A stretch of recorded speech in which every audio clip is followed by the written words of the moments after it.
Can you hear me okay from the back? Yes. All right. Good afternoon. My name is Nick Fang. It's really a great pleasure to join this exciting event of I would say talented students and many future engineers. I'm also a parent of KTBYTE kids. Actually, Olivia is standing on the back. Thanks for really teaching Olivia about all this exciting, I would say, programming skills. So just a few words about myself. I'm a mechanical engineer by training. I also get a bachelor's and master's degrees of physics before I come into the US. And my research is primarily focusing on small things, tiny sensors, tiny structures. This is why I called my talk as to see the world in the grain of a sand. But I'm not going to talk too much about my research today. Rather, I would like to share with you about a philosophy that we have seen really from this great event, learning by doing, hands-on and minds-on. So let me begin by something that's really of a Arduino-based kind of a teaching experience by nature. This is a ducky tongue that my colleague, say John Leonard and Professor Tom Hong actually built together. And this all started by a class that really launched in spring of 2016. And today there are more than, say, 400 different, I would say, community and supporters who really run this across the world. And through this, the hope is now we could really show you the future of autonomous vehicles as they actually learn and improve the skills of, for example, avoidance and say finding ways, for example, even to provide to say policymakers how to really handle, for example, severe accidents and say regulations. So this is really just a very flavor of mechanical engineering at MIT. We have a lot of things in common with KTBYTE in that sense. We like to really teach you, and we like to learn from students. We like to learn from great say engineers with a lot of creativity and originality. The slight difference that we take and emphasize in our class, in our campus education, is on the hardware side. We really like to build and learn from all the miserable failures to some extent, and find out solutions based on all those difficult challenges, and using those to seek help and seek input for theoretical foundations, more solid stories. And you may have heard of, for example, this mini cheetah. One of the colleagues, Sanbei Kim, actually really take his career to teach this tiny little robot to now to do a backward turn. You may have seen some of those in the TV. And this expands to many other examples. Today we heard of many amazing examples how to apply sensors in the real world. This actually can be used now to solve many different things in manufacturing, in energy, and in different domains of health and environment.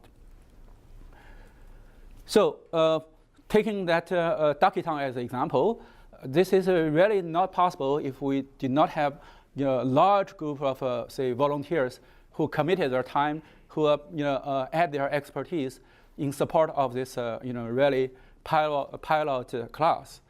It took 3 different departments, many students, postdocs, not to mention Professor John Leonard and Professor Hall. By the way, because of this great success of this, today ducky tongue really become almost like the educational model for many, I would say, institutions across the world who are really now start to take the advantage of such an open source and I would say now hands-on experience. And I should say that once again, this goes beyond just programming skills. This actually requires a lot of now detailed knowledge, detailed say input from different domains, different expertise that strengthen their effort. And again, going back to the hardware stories, my research is focusing on sensors. Sometimes those sensors are too small to be seen even under the regular microscope or the best camera that you may have. But today, this is already installed in many of those cell phones, for example, within your cell phone camera or say Wi-Fi like Wii type of a gasket. There are more than 10 different sensors. We heard of a lot of engineering ideas today to use those sensors, actuators, and say cameras and so on to measure different physical parameters. But what we really wanted to teach and put emphasis is how to really interpret the data or how to even place those sensors to the right location by, for example, understanding better why those sensors are designed in such a way and how they actually translate the physical domain signals to something that you can now analyze using computer regimes. So we think there is a great future for the Internet of Things to boom, but there is certainly a need to combine the expertise of, for example, the physical domain sensing systems towards for all this machine learning that we heard, or artificial intelligence that programming actually could enable. So this semester, actually, I happen to be teaching this particular class called Micro Nano Engineering Laboratory. And through this class, we offered, I'll say, now really different hands-on experience in the domains of sensing, in the domains of how to make some of the sensors, including some of this nanoscale structures, carbon nanotubes, forests of them that really could now be assembled and rendered so that they repel even water from attaching or sticking onto the surface.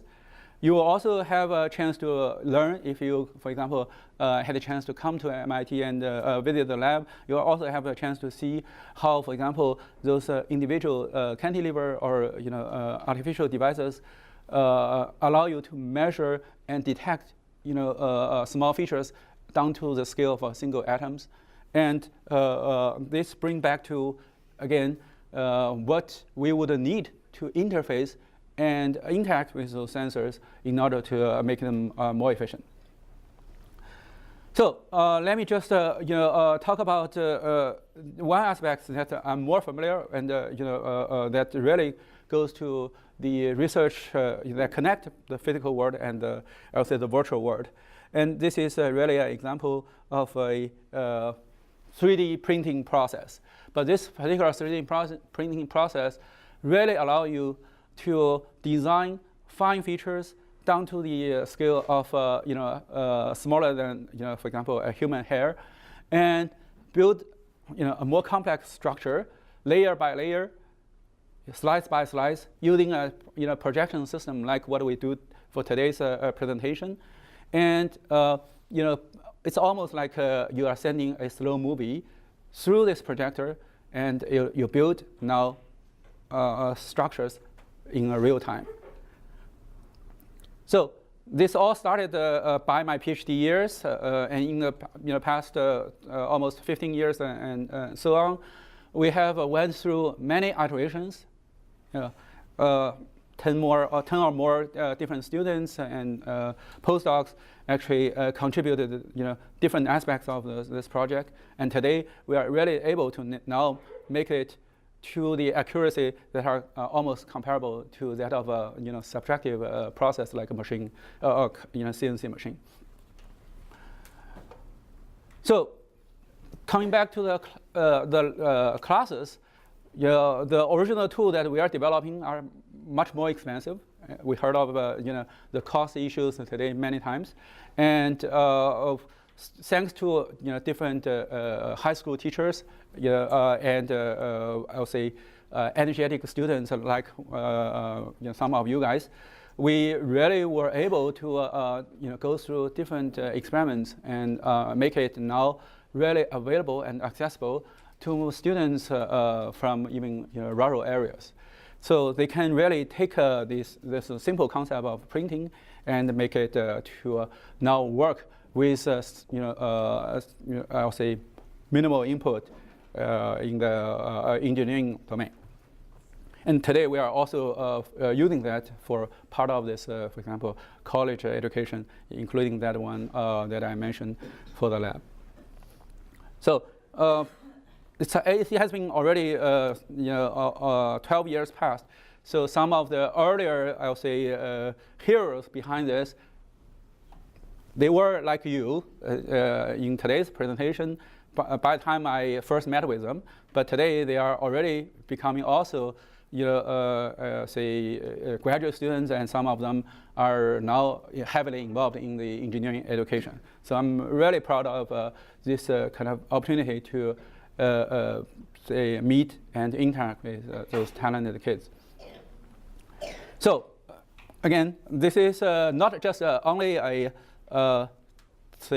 hands-on experience, but it also involves some of deep math. I'm really glad to hear many of insightful comments from Dr.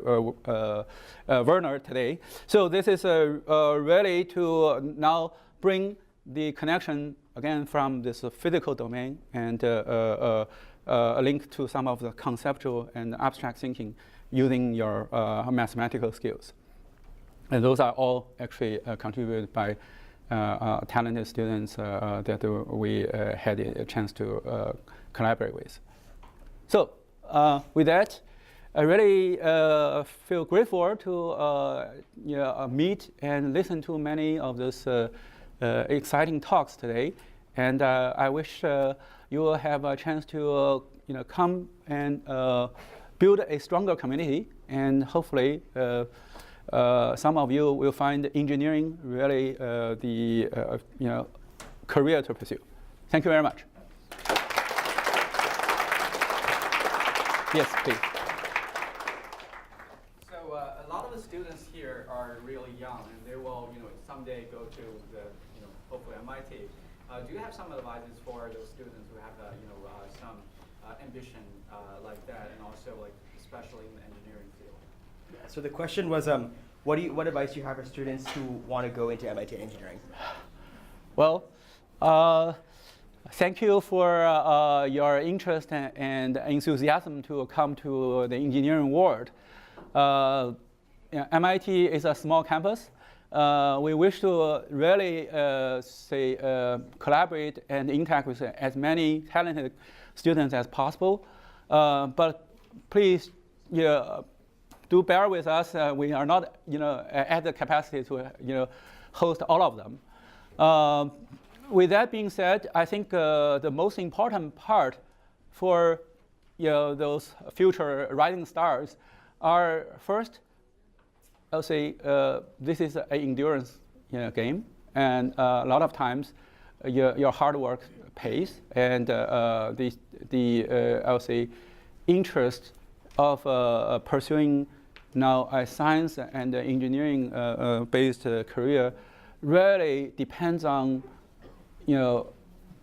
how many obstacles we have went through. The problems of learning by doing is really reflecting on how to handle failures, how to really learn from the lessons, and not only just to solve homework assignment. I think that's one lesson I learned, and the other lessons I learned is that regardless of the first initial decisions of admission or any of those challenges that you may have seen, there are always new encounters, new opportunities, one of our former alumni who wrote a book about Astro Boy. You probably have heard of his name, Massimo, an astronaut. So before he became an astronaut, he was admitted to MIT. So it turns out that the MIT admission is easier than that of, say, choice of NASA selection. And he even became a professor at MIT before he really went on to the spaceship. So he tried at least 3 times.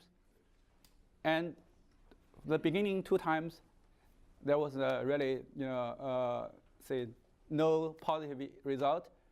But since this is his passion, he continued and he made it to the end.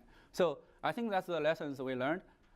Persistence, really will make the difference. And I'll say a lot of our kids today really have already demonstrated their capabilities to go through many of those different obstacles. Thank you. Thank you.